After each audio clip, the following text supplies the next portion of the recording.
This episode is brought to you by Progressive Insurance. Do you ever find yourself playing the budgeting game? Well, with the Name Your Price tool from Progressive, you can find options that fit your budget and potentially lower your bills. Try it at Progressive.com. Progressive Casualty Insurance Company and Affiliates. Price and coverage match limited by state law. Not available in all states. Guys, it's no use putting it off. The best time for an underwear refresh is now.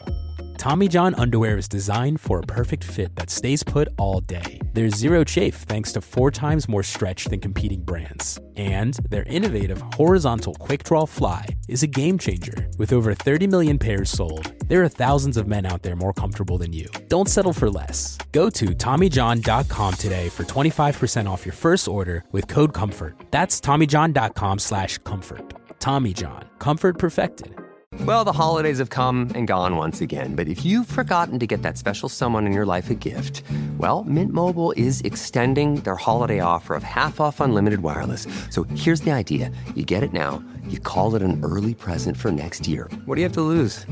Give it a try at mintmobile.com/switch. Limited time, 50% off regular price for new customers. Upfront payment required. $45 for 3 months, $90 for 6 months, or $180 for 12-month plan. Taxes and fees extra. Speeds may slow after 50 gigabytes per month when network is busy. See terms.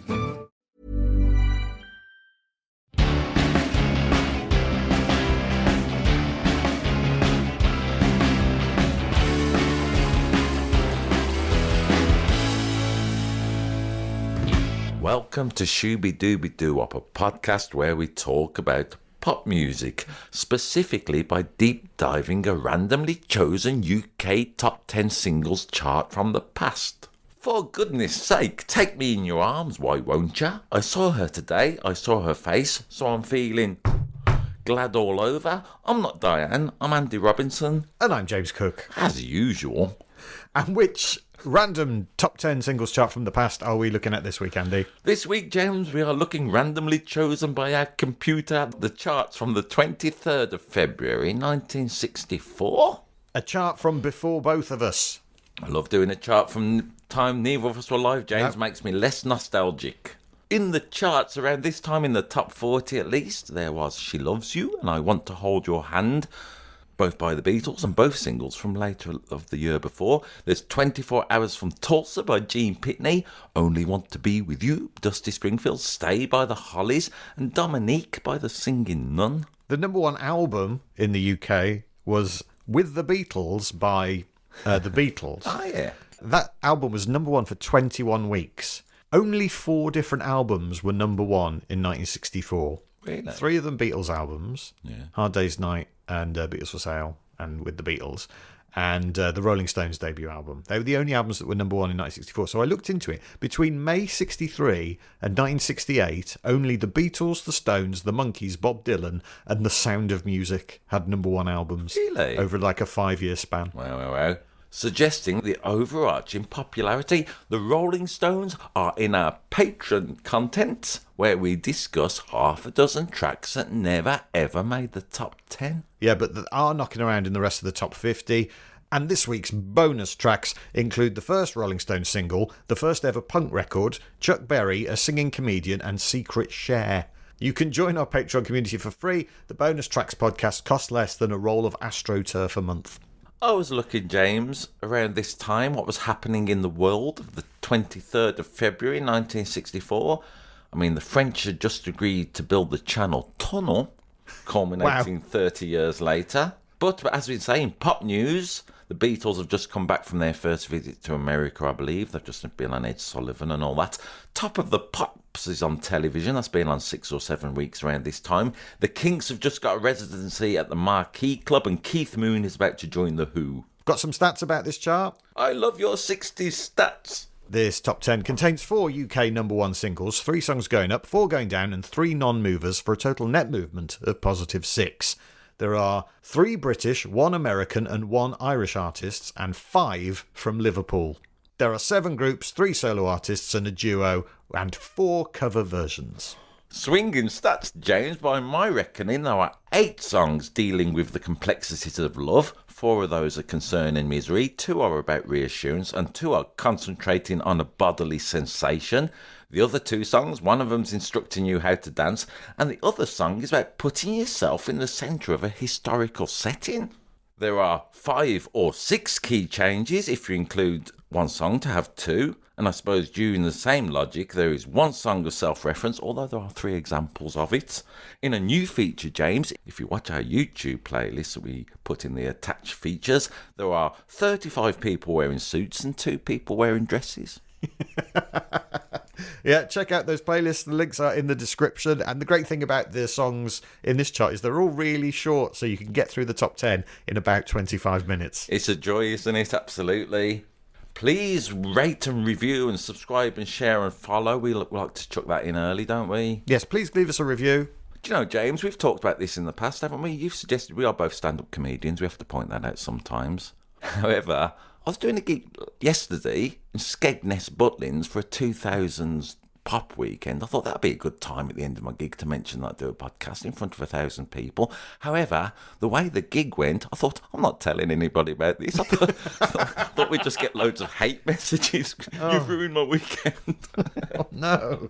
I bought, James, not because I was alive at the time, but I reckon I bought 40% of these songs on subsequent compilations and best-ofs and whatnots. That's a higher percentage than when you've been around for the charts. I love the 60s music. I was delighted 1964 came up this week. So I see no reason to hang around. We're about to do the first half of the chart, aren't we, James? Let's do numbers 10, 9, 8, 7 and 6 before we get to 5, 4, 3, 2, 1. Number 10. Down 4 to number 10 this week, and it was a former number 1. It's Glad All Over by the Dave Clark 5. Their second of 9 top 10 hits and their only UK number 1. It's the second biggest selling single of the year behind Can't Buy Me Love. What would you say is the defining characteristic of a Dave Clark 5 record? The drums, the catchiness, the drums. football chant, yeah? Well, in this song it's that, Yeah. but in lots of their songs it is... I'm a pieces, bits and pieces. Do you think the drums are that intricate on Bits and Pieces? No, they're not. Okay. All right. That, innit? Oh, sorry, we're making our mics rattle. Yeah. Okay. Because that's Dave Clark on the drums. It is one of the bands named not after the lead singer this week. And my dad always used to say, Dave Clark can't drum. He wanted to be in a band. What's the easiest instrument there is? The drums, and then he can't do that. Right, that was what my dad told me from when I was a very young boy. Blimey. And you watch him, and you listen to Dave Clark 5 songs, and it is just kind of hitting the drums like the guy at the top of the slave boat. Yeah, well, we did Cozy Pal, didn't we, a while back with that record? Nah, nah, nah, nah, nah. He's an accomplished drummer, but for singles, he's banging it, wasn't he? Yeah. Nah, nah, nah, nah. So maybe Dave Clark 5 is a good drummer, but just chooses not to be for commerciality, let's say. The songs they end up doing have to fit to the limitations of his drumming. So I looked into this thing about, is this a well-known thing that Dave Clark wasn't very good at the drums? Or just your dad. No, it's just my dad. Yeah. It turns out it was just his opinion. Sounds like it. I mean, you know, they were... All right, then, get into this. This is my first YouTube comment of this week, James. We like to do that, don't we, now and again, to get us away from the dreadful self-importance of our own unasked-for opinions.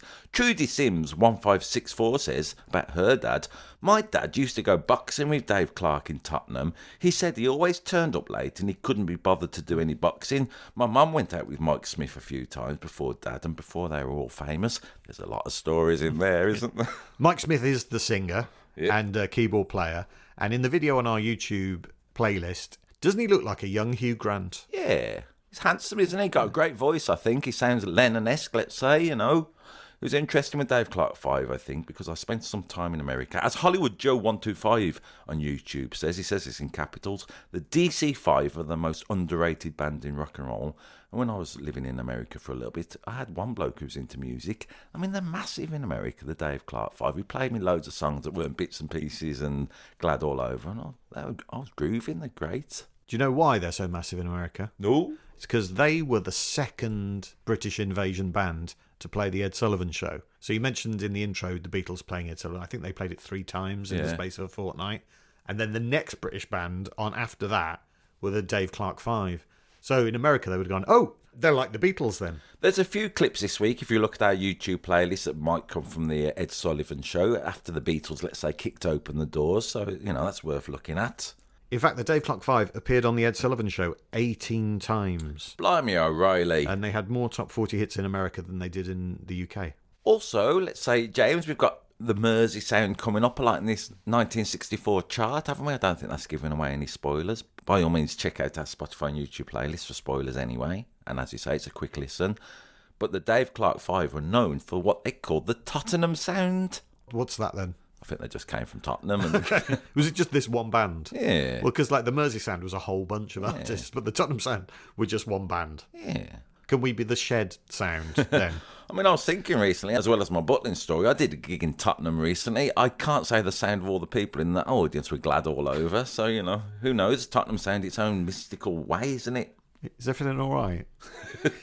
You say it's the Tottenham sound. Yeah. But this song is linked to a different football club. Do you know which? Oh, yes, I've just seen loads of comments on YouTube about this. It's Crystal Palace have adopted it, haven't they? And they've just beaten Liverpool in a big game or something. So loads of people were banging on about that. At time of recording. Banging on about it. Yeah, they play the Glad All Over at the Crystal Palace football ground before the games and after the games if they've won and when they score a goal. It's a good tune to have it in your football team, isn't it? Yeah. I mean, it's a brilliant record, isn't it? The sound of it is joyous. You do feel glad all over when you hear it. Have you heard the version that Crystal Palace put out in 1990 when they got to the FA Cup final? No. Probably leave it like that then. So Dave Clark, the drummer and the songwriter, it is claimed that other songwriters in the band were required to give copyright ownership of their tunes to Clark, even if he did not co-write them. Okay. That is an allegation. The name on the marquee is Dave Clark, isn't it? Dave Clark said, "It wasn't my idea to call it the Dave Clark Five." All right. Yeah. He gave up drumming in 1972 when he broke his knuckles in a tobogganing accident. Okay. Do you know what he'd go on to write in the 80s? Dave Clark? Yeah. No? The musical Time. Starring Cliff? Yes. Okay. And it was like a big deal in the 80s and then it kind of disappeared. That's right, yeah. I think that means it must have been really good. That is the nature of time. Mm-hmm. More Black on YouTube says, I thank this group for giving us Eddie Van Halen. Apparently Eddie Van Halen said how popular and how much he loved Dave Clark 5, and he was playing classical piano before he heard this music and then switched to the guitar. Yeah. Harry Me 1ZQ says, of this time in the 60s, no drugs, no knives, no reclaim the streets, just timeless great thumping music. He needs to learn a thing or three about what the 60s was like. I think there were quite a lot of drugs and quite a lot of knives, particularly around London. Hey, it's got a key change in it, first of many this week in this top 10. I was delighted. You mentioned Mike Smith, the co-writer of this track and the singer and keyboard player. Yeah. He would play a trade unionist in the original concept album of Evita. Really? Yep. Tragically, he died 11 days before the Dave Clark Five were inducted into the Rock and Roll Hall of Fame. What a shame, and I don't know what the Rock and Roll Hall of Fame really is, but nonetheless, that's tragic, isn't it? It's in Cleveland. Yeah. Only Dave Clark and guitarist Lenny Davidson are still with us at time of recording. Rest in peace, Rick Huxley, the bass player. Rest in peace, Dennis Payton, the saxophone player. They've got a saxophone player, and there's no saxophone solo. It's not like in the 80s. He's just contributing a great noise, almost doing the chordal work of what a guitar would do, just honking and a hollering, isn't he? Yeah. Brilliant record. And like a lot of records that we've covered on this podcast before that's really catchy and a massive hit, Dave Clark said it took minutes to write. Yeah. It's got the Buddy Holly on the old Roids feel to it, hasn't it, I think? Have you seen the Dave Clark 5 movie, Catch Us If You Can? I did see that, a little bit of it as a young boy when it was on the television on Saturday morning, yeah. Any good? Yeah, great, isn't it? I love all them pop films, you know, whether it's the Beatles, very heavily inspired by A Hard Day's Night, I'm going to say, that film. But yeah, it's just them dicking around, having a great time from what I remember. IMDb rating 5.6. It was the directorial debut of John Borman. Oh, really? Yes. What else did he make? He made one of my favourite films, Hope and Glory, and a bunch of other stuff. Let me throw a little quiz on you. Dave Clark 5, yeah? Can you think of other bands with 5 specifically as the last word in their title? Maroon 5. We only covered them last week with one of the worst songs I've ever heard. The song that I really liked, yeah. Jurassic 5? Yeah. That was one. There must be. Jackson 5, of course. Yeah. Do you know how I found out Michael Jackson had died? How? It was at Glastonbury. He died on one of the nights, on the Thursday night. And when I got up on the Friday morning, I saw a bloke walking around with a T-shirt saying the Jackson 4. I thought, What you on about, mate? It's the first thing I thought. Later on, I thought, oh, that's a good joke. That's a quick turnaround on a T-shirt, isn't it? I'm applauding that man at Glastonbury. You forgot the MC5. You forgot Ben Folds 5. Ben Folds 5. I've got albums by them. You also forgot the band 5, or as my friend calls them, because of the denomination of their title, the way they write it, he calls them 5-5. He sounds like a laugh. Number 9. It's a non-mover at number 9. It's I Think of You by the Mersey Beats. Guess where they're from? Where? They are from Liverpool. The first of 5 artists from Liverpool in this chart. All right, then, James, while we're going about the first of 5, I've also got a little thing about... This is what... I was going to mention this in the intro. This is what they call a contemporary news exclusive, yeah? Okay. The Mersey Beats, also the first of 3 acts this week, to appear in the Epstein Files. The Brian Epstein Files, would that be? Stop trying to pivot this podcast to nefarious... Look, what conspiracy what stuff. you on about to Brian Epstein manage them? Get your mind out of the gutter, dirty boy. This is their only UK top 10 hit, which I was surprised by. Oh yeah, it wasn't Sorrow. I love that song, Sorrow. Wasn't that one of the top 10 hits? No. Seemingly not. They would later become the Merseys, and then Tony Crane and the Mersey Beats, then Liverpool Express, who we've talked about in a Patreon I episode remember. in the past, and then they became the Mersey Beats again. They are still going. Yeah, loads of people on YouTube are saying how good they are live, so I was delighted to read that. So they are Liverpool. They've got Mersey in the title. Yeah. They're Liverpool through and through, but this song is from Birmingham. Huh? Yeah, that's right. It was written by Peter Lee Sterling from Birmingham. He'd gone to have a hit with Beautiful Sunday in 1972 under the name Daniel Boone. Oh, really? Yes, but he was born Peter Charles Green, so he had 3 names. So he wrote the song. And this is quite a pleasant little pop song, isn't it? It's Yes. nice enough. It's very early 60s. It's got that vibe. It's a song of heartbreak. Let's try and describe it lyrically at least. It's not the last time we're going to hear a song of heartbreak in this top 10. As James Norwood on YouTube says, this sounds similar to what Paul of the Beatles would have written. I've not heard the phrase Paul of the Beatles, weirdly. No one says that apart from James Norwood. I think I'm going to start using it in this podcast this week. Did you like? So it's a pretty song, isn't it? But, Yeah, I mean, this has been a grower this week. Yeah, me too. First time you hear it and you go, oh, this sounds like a song the Beatles would have rejected. And then you listen to it and you go, no, this is all right. He's a broken man in this song, as he quotes himself, doesn't he? He calls himself a broken man. It's a song of sadness. He's thinking of you all the time, all the Mersey Beats are. It sounds a little bit to me like the Mersey Beats are about to have a bit of a cry wank. Well, he won't be able to do that because his arms are just longing to hold you. That was a big thing in the early 60s. The Beatles had that as a lyric, didn't they? Yeah. Arms that long to hold you. And yeah, from me to you, well done. How does that feel? Do you get like an ache in your arms? I don't really get it. My arms want someone to hold, he says, doesn't he? I mean, you could say my eyes want someone to look at in their pants, you know what I mean? It's just... Why are your eyes wearing pants?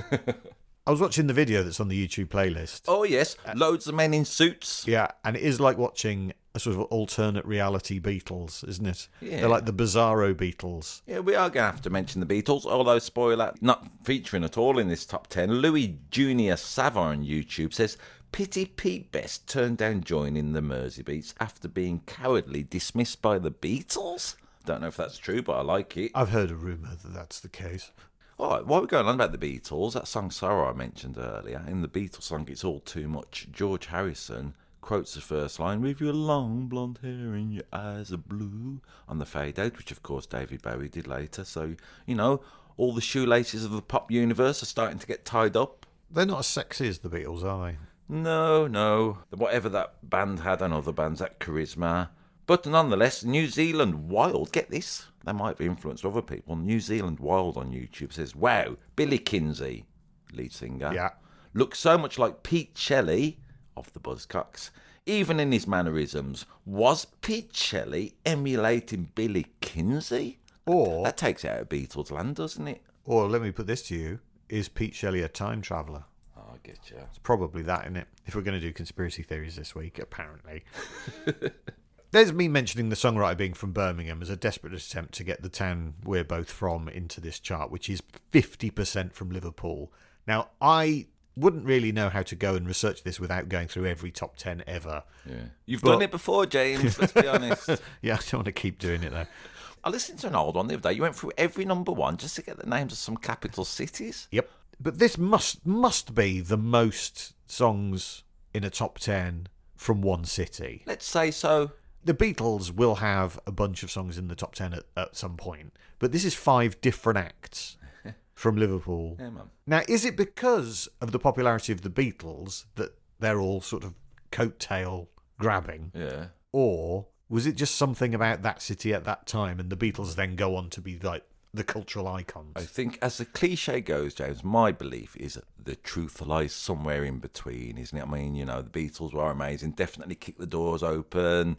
Also, Liverpool, I believe, from what I've read, from what I've heard around that time, was a musical city, wasn't it? So, you know, it couldn't have happened in, let's say, Coventry. Why not? That had to be for the two-tone, I've just realised. Yeah, it did happen. Yeah. And it's anywhere where there's a bunch of acts hanging out together, kind of spurring each other on to be better, I suppose, that you'll get that, you know, when Motown, or those acts coming out of Detroit or Philadelphia Soul or whatever, but it's to have half the top 10, that is phenomenal. Well, I suppose so with like the Cavern, wasn't it? We all know who played there, but they had like lunchtime gigs. I really like this notion of like people at work in their office and they've got a spare hour for the lunch and they go into a sweaty cellar and do the hippie shake.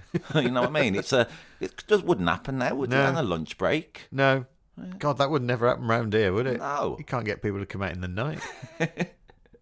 It reminds me of my favourite ever review of the movie. You know the movie School of Rock? Yeah. Someone wrote a review saying the real hero of this movie is the promoter who got 2,000 people to a battle of the bands in the middle of the day. Yeah.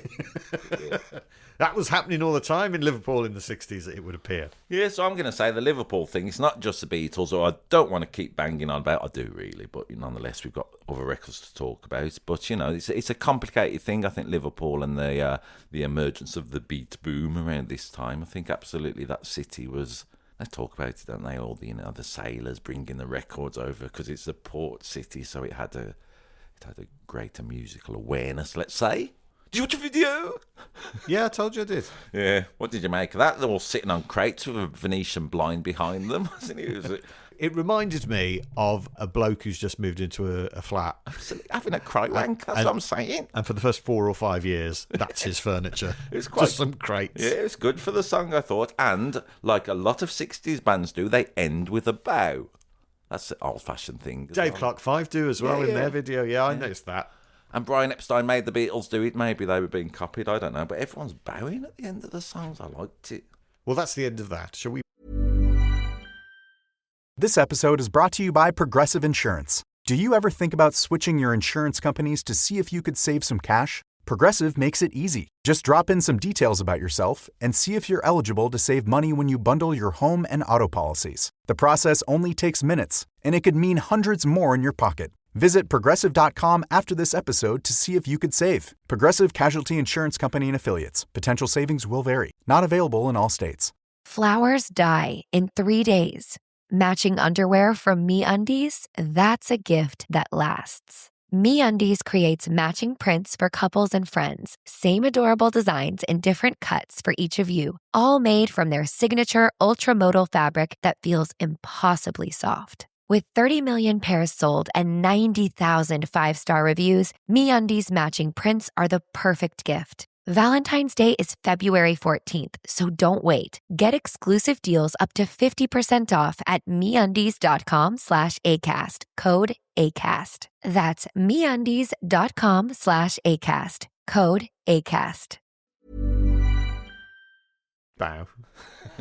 Number 8. Up 6 to a peak of number 8 this week, it's Cliff Richard with I'm the Lonely One. And the Shadows. And the Shadows, my apologies. They are mentioned on the record, on the middle of the record. It says Cliff Richard and the Shadows. You're quite right to pick me up on that. How disrespectful of me. Hey, what were 3/4 of the Shadows called? At this point, I don't know. because I haven't looked into it. Once but upon a time, you've told me this before. Don't be coy. At one point, You coy boy. 3/4 of the Shadows were called Brian. If you take nothing else away from this podcast, it's that. It's my favourite.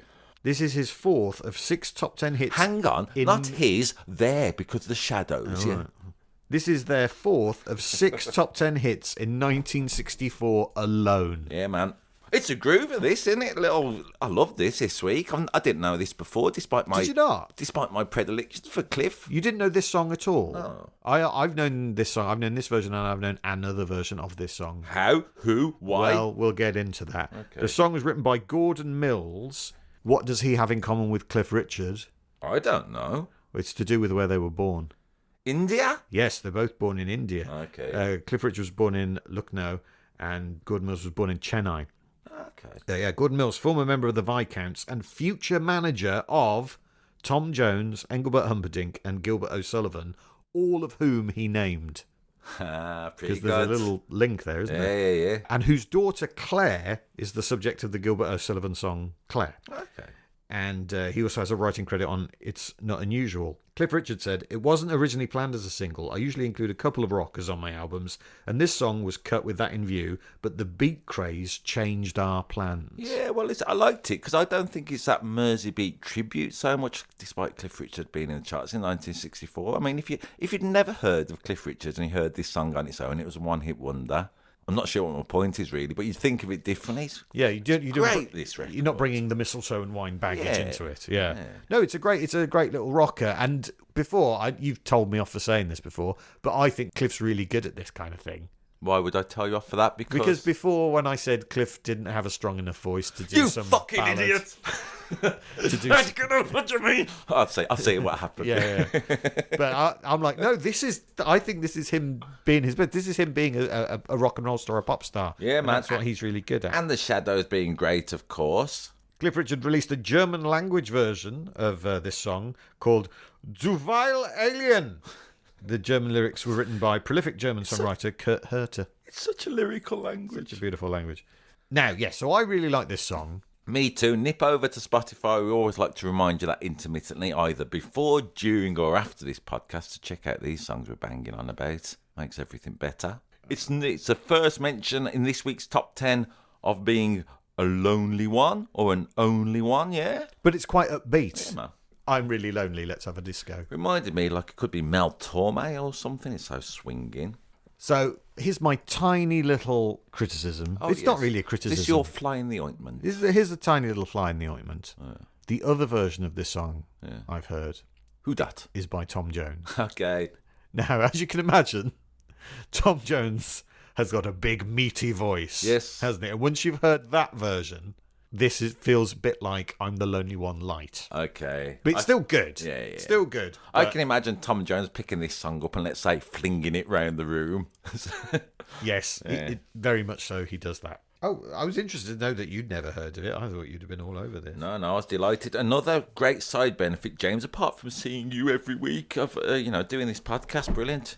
There's no live performances on YouTube whatsoever of it. I didn't really look at it so much, but I got into having that. So, in the lack of, let's call it YouTube comments, I was having a look what Cliff Richard was up to around 1964. Yeah? Mm-hmm. He just made he was about to make the film, or it was going to come out this year, Wonderful Life.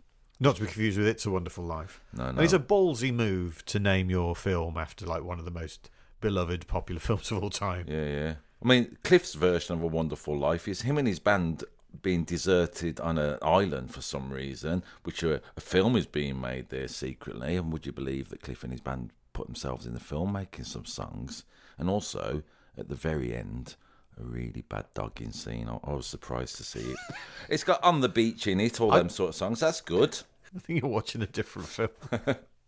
Cliff Richard, of course, I like a man with two Christian names. So that's good. Well, it's not his real name, is it? No. Are we going to get there? Are we Yeah, gonna do go it. there? Harry Webb. Yeah. Also, so again, I was looking Cliff in 1964. Get this, James. Later on, at Christmas time, he released an album called Aladdin and His Magic Lamp with the Shadows. It was all a soundtrack from some pantomime they did that year. That's cool. Isn't it? Why doesn't that happen more? Why don't we get soundtrack albums to... because no one buys them. That's it. Also, when I was looking at it on YouTube, this made me realise things that happened, James, because there were a lot of adverts for care homes and funeral plans. They're on to us. Are you into this, James? More 1964. What was Cliff Richard? Where was he emotionally? In 1964, he just expressed his faith. That's not cool for a pop star to do. Isn't that quite like Cliff Richard? As early as that. Sort of being unashamed, saying, I'm a Christian, yeah?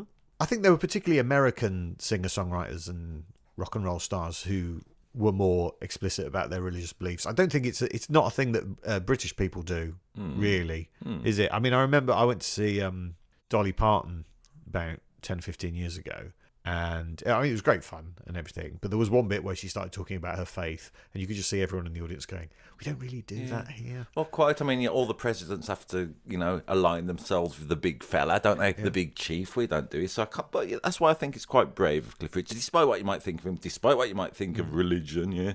A great thing to do, I thought. But that gives a lie to the song, because how can he be the lonely one if Jesus is always with him? That's right. Where are the footprints alongside Cliff Richard? On the beach. Yeah. This is another great side benefit of doing this stupid pod, is that I watched once upon a time Cliff Richard entertaining the crowd at Wimbledon, didn't I? We talked about that a lot, didn't we? His a cappella version of it.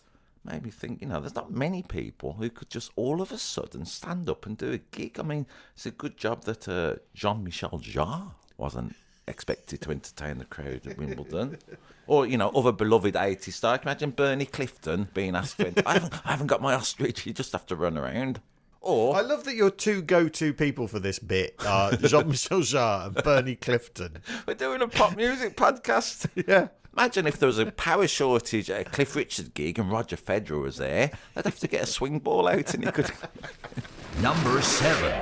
It's a non-mover at number 7. It's As Usual by Brenda Lee. She's 19 years old when she recorded this song. A veritable veteran.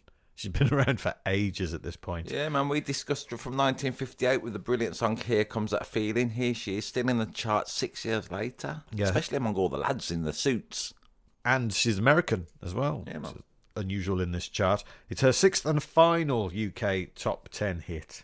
Written by Oil Man Alex Zanitis. Oil Man? Yeah, that's how he was described on the internet. Okay. Maybe he was just a bit creepy and he was Oily Man. Maybe. He wrote for Waylon Jennings, Dolly Parton, Dean Martin, Sammy Davis Jr., among many, many, many others. I mean, it is a pretty much, again, surprising this week. It's pretty much a country song, isn't it? Very simple, old-fashioned. Although, James, it is a song with 2 key changes in this week. 2 of its own. Brenda Lee ratcheting up an extra bit of tension. You say it's old-fashioned. I would say classic. Yeah. It's got a classic style, hasn't it? Thematically, it's very similar to the Mersey beats. Maybe not as cryy, and you know what I'm going to say as them, but it's a tragic song, isn't it? She's in denial of some kind. The phrase "as usual" I love in this song. She's sad. What's she saying? The sun comes up and brings the dawn, as usual. Yeah. I quite like the sort of passive-aggressive nature of it. Yeah, it's great. And it's her singing about her daily routine, but something's not there. Something's not quite right. I like the way she sings, as usual, that's because I think she's going and going, so you can pretend that you're beside me. Then she goes, as usual. Nice. Yeah, so someone who should be there isn't there. Is it because the relationship has ended, or is it because they're dead? Yeah, well, again, I like you bringing this in, James. We can never be 100% sure, can we? Today I looked into my mirror as usual, and as I stood there telling lies, the tears began to fill my eyes. Reddick David 79 on YouTube says, I used to hear it as a breakup song, but now I wonder, did he die and is she freeing herself from that loss? I guess we want to hear it as we want to. We all thought that, me, you, and Reddick David 79. Yeah, she says, today I looked into my mirror as usual, and I just hope she doesn't say the word Candyman 3 times, because that leads to all kinds of shenanigans. As Conway Nick 1 on YouTube says, I think we have all walked in the shoes of this song, yeah? Missing somebody. Dreamcast O says, I don't like how she stares into my soul. She does. And EAP weirdly says, you can't get blood from a turnip. What? you're saying Brenda Lee could draw some tears, but you can't get blood from a turnip. I've never heard that phrase. No. Have you? Why would you want to get blood from a turnip? Nancy Sherborne, 7145. This is good. Because it's got a conversational tone, hasn't it, this record? She says, I have no idea how many times I have ended so many thoughts with the two words as usual. So that's good. Gives us a little reminder of her NLP programming. Each week we come here to do this podcast as usual. Yeah. Sitting in a shed talking about pop records. I went back while we were talking as usual. I went back and I had a little look when we discussed Here Comes That Feeling, James. I'm going to give you a little quiz to see how much of your own research you remember. Yeah? No, I went back and listened to an old one. We've done like 600 songs, Andy. Never mind. Right. What was Brenda Lee's nickname? Old Singy Knickers. No. It was Little Miss Dynamite. Yeah, that was it. Because we made a stupid joke about she should collaborate with Miss Dynamite. And go, Mr. Miss Dynamite. Tee-hee. What was her name when she was born? Brenda Mae Tarpley. Yeah, I can confirm that's correct.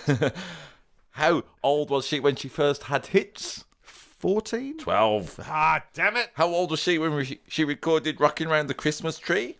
14. 13. Ah. Her father died. How? Something to do with chickens. In an industrial accident. That's what I mean. Who were her opening act at the Star Club? The Beatles. That's right. And who was her opening act when she toured the UK in 1963? I'll give you 1,000,000 pop points if you can remember this. James, you taught me this. Dave Berry. Close. It was Mike Sarn. Mike Sarn. So that gives you an idea of, let's call it, the sheer amount of information we throw at you. And it just falls out my head the next day. I love Brenda Lee. Yeah, we've got into her, haven't we? Yeah, she's great. This is the third time she showed up on this podcast in one form or another. And it's always really entertaining. She's got such a great tone to her voice. As Michael McCone 7157 succinctly puts it, I love her voice and her delivery of songs. Nice. Number 6. Down 2 to number 6, it's Hippy Hippy Shake by the Swinging Blue Jeans. Their first of 2 UK top 10 hits, performed on the first ever episode of Top of the Pops. So the opening song I learned. It's not. Is it not? They're the first group who appeared on it. Dusty Springfield was the first artist to appear. All right, in that case, I'm going to say Charles D. Guide at 9811. Get your facts right, trying to lead me into false fake news. It's not the only TV show they appeared on. They also appeared in an episode of Z-Cars. Did they? Yeah. It's a cover version, let's say that. Yup, written by Robert Chan Romero, part Spanish Apache and part Mexican-Irish Cherokee, who wrote this song when he was 17. Song first released in 1959. Romero would stay with Richie Valence's family after the plane crash, and he would live to be 82. Well done, Chan Romero, and thank you for your contribution to the panoply of pop music. So the story is that this song was kind of discovered by Paul from the Beatles. That's it, James, you've got it. Yeah. And then they'd play it live, and then all the other bands around the Mersey scene started playing it as part of their sets as well. It has everything you'd want from a rock and roll record. The urgent teenage voice, the twangy guitar, the rackety drums, all wrapped up inside 1 minute and 45 seconds. They sound very much like your words. They're not my words. What? They're the words of someone. I wrote the quote down and I didn't write down who said it. I think it might have been Paul McCartney. I don't know. All right, Paul of the Beatles banging on again. Who knows? It's only 1 minute 45, for goodness sake. Yeah, I love that. For goodness sake. It's a great intro, isn't it? It's such a passive-aggressive start. Oh, for goodness sake. Do you know what I like Do about the it? hippie hippie shake. It's a kind of 12-bar in A, essentially, a rock and roll song. This is what I like about it, James. It comes in, for goodness sake, I got the hippie beach. Yeah. That first chord of, for goodness sake. It's not the home, it's not the key, it's the a chord within that key, and it gives it a sense of urgency, I'm going to say, not starting on there. So it'd be like a good way of explaining that, maybe. I've never tried it, but let's have a go. That beginning of That'll Be the Day by Buddy Holly. If he went, and if it went to That'll Be the Day, but it doesn't, does it? It goes, oh, that'll be, and that kind of, it's not home anyway, so it gives it like I say, an urgency, an excitement. They're all wearing suits in the video. Yes, everyone's wearing suits. They're all very smart. What are the hippie shakes? It's a dance move, isn't it? Yeah. Not to do with hippies, though. It's to do with hips. Pre-hippies? I don't think hippies was necessarily used in the popular British vernacular. Well, I looked it up, and the word hippie was being used to describe like beatniks and hipsters in the 50s. Well, in that case, I've made a terrible mistake. But I don't think it is that in this song. There have been 2 other top 10 songs with the word hippie in the title. Oh, yeah. Both of them in the 90s. Oh, what was that one the Techno Heads did or something like that? Yeah. What was it? What do they want to be? They want to be a hippie. Yeah, I Want to Be a Hippie by Technohead, number 6 in 1995. And the other one, Give me a clue. 1990, Yeah. female Oh, singer. it's Hippie Chick by Soho, sampling the Smiths' How Soon Is. I fucking love that record. Yeah. Oh, thanks for reminding me of that as well. You'd have thought in the 60s there'd be more references to hippies. But it's kind of like a retrospective thing, isn't it? Because I remember Neil the Hippie from the Young Ones in the 80s. Yeah. All right, then while we're talking about Britishness, get this. Ronald T491 on YouTube says, this song is better than an alarm clock for rousing the little ones from their slumber. Volume must be loud, yeah? In a less domestic setting, Igor Turchinyuk says, rock and roll was forbidden in Russia in these times. With great precautions, we came together to dance, drink whiskey or vodka, to smoke, and of course to fall in love. Very different way this hippie shake is being utilised. Someone waking the lazy kids up from the teenage slumber, and also Russia, a portent of freedom, this song. Did you watch the video? Yeah. It's weird, isn't it? Yeah, it's kind of a cut-together thing. It's a cut-together thing. There's examples of the Swinging Blue Jeans recording this on the studio and playing it on the stage. And then, weirdly, they're filmed from quite a distance. And the engineers in the recording studio get more close-ups. Yeah. I'm thinking the Swinging Blue Jeans might be Munters. They were from Liverpool. You should point that out. Yes. Another one of the Liverpool acts in this chart. Also, the second of 3 acts to appear on the Epstein Files this week. Yeah, Brian Epstein. A version of the Swinging Blue Jeans are still touring now with no original members, as you'd imagine. They won a sponsorship from who? A sponsorship? Who do you think sponsored the Swinging Blue Jeans? Some denim corporation, I imagine. That's right. Libro, the denim company. Oh, yeah. The denim company that no one's ever heard of. Yeah, that's right. Right. So the sponsorship deal really worked. I saw a video of them in 1976 playing at the Wheel Tapper and Shunters Club, and they were all dressed in denim, which I thought was pretty good. Well done, Swinging Blue Jeans. HT Long 6993 on YouTube says the Swinging Blue Jeans are much better than the Beatles. Wow, that's quite the claim, isn't it? I'm liking the contrarians in the YouTube this week. Also, James, it featured in the movie X-Men, apparently. Yes, X-Men First Class. It featured in the movie Angels in the Outfield. No IMDb rate. If you stop doing IMDb ratings, I haven't got them off the top of my head, Andy. I have to look them up. It featured in a Korean movie called The Classic. A lot of people were saying in the YouTube comments, Georgia Satellites did a cover version, and it appeared in the film Cocktail. Yeah, that's the version in Cocktail. Have you seen the movie Cocktail? No, I nipped over to watch the video of the Georgia Satellites doing this song. I thought I'm going to get acquainted with that. Tom Cruise and Brian Doudard messing around in a bar, dancing to it, aren't they? Yeah, they're making the cocktails. It made me so grumpy. Did it? Yeah. They're not that good at making the cocktails. It's just like...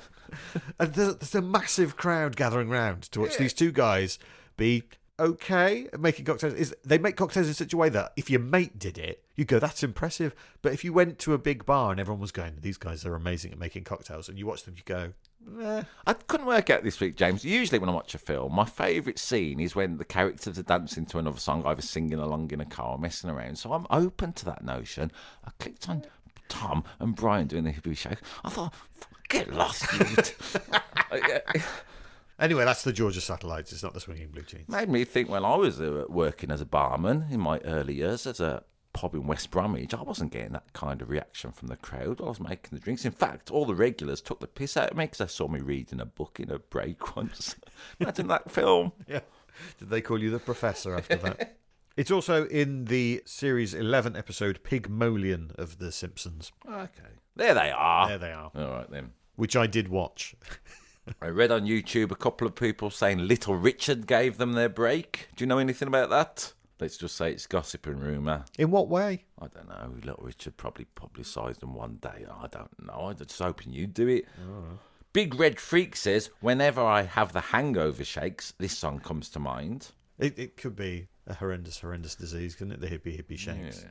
I tell you what I did like, James, because of the video, and as I say, we're both moaning a little bit about Cocktail, aren't we? Yeah. I was thinking, my life's gone wrong while I'm watching Tom Cruise and that doing this. But then, underneath the YouTube suggestions, there was a version of someone singing it at a concert in Liverpool from the early 90s that I'd never seen before. Guess who that was?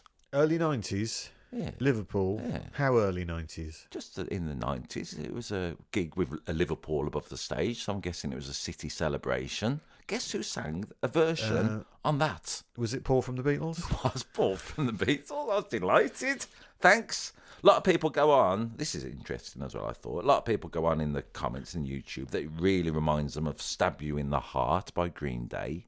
I went to listen to it. I thought, it's similar. There's no denying it. Then it made me think, James, I looked at the credits for Green Day, and it was just the three of them who wrote that song. Billy Joe, Trey Cole, and what's the other one? Yeah. Mike. Ken. Ken. And then I thought, how come Green Day can nick Hippy Hippy Shake by Chan Romero and not acknowledge any payment, and yet we're not even allowed to play 2 seconds of a record on a podcast while we're promoting the actual record?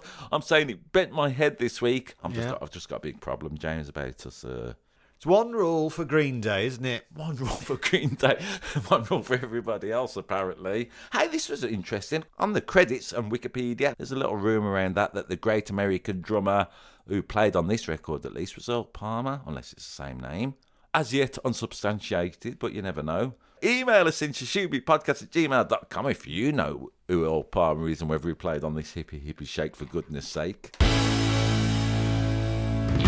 So there are numbers 10 to 6 of this week's UK Top 10 Singles chart from the 23rd of February 1964. Coming up, we've got yet more Scousers, a TV theme tune, and an unlikely number one as we get into the top 5. Here's a clip of how it sounds. Got great intro of 54,300. I read something about this song this week that has changed how I listen to it, because now I can hear something in the song that I couldn't hear before, and it's the only thing I could hear. I'm excited to hear this. I liked it extremely a lot, which isn't a full sentence, but You liked it extremely a lot? That's what I've just said. I really liked it when you said that. I remember it well, even though you haven't said it yet. Remember to rate and review the podcast, tell your friends, share, follow, etc. Please rate and review. Please give us give us a little nudge if you can. It would really help us with the old algorithm and blues, I'm going to say, in 1964. And, as always, we like to give you a nudge towards listening or watching this playlist on Spotify or YouTube. Links in the description. Until next time, for goodness sake, Shooby Dooby Doo up. And bop bop shoe up.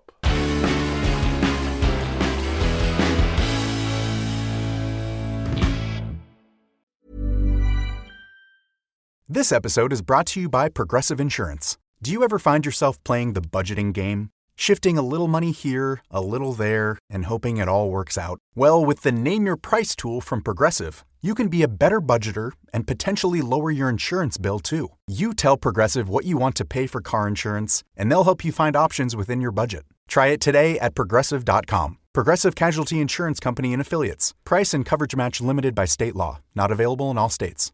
Guys, it's no use putting it off. The best time for an underwear refresh is now.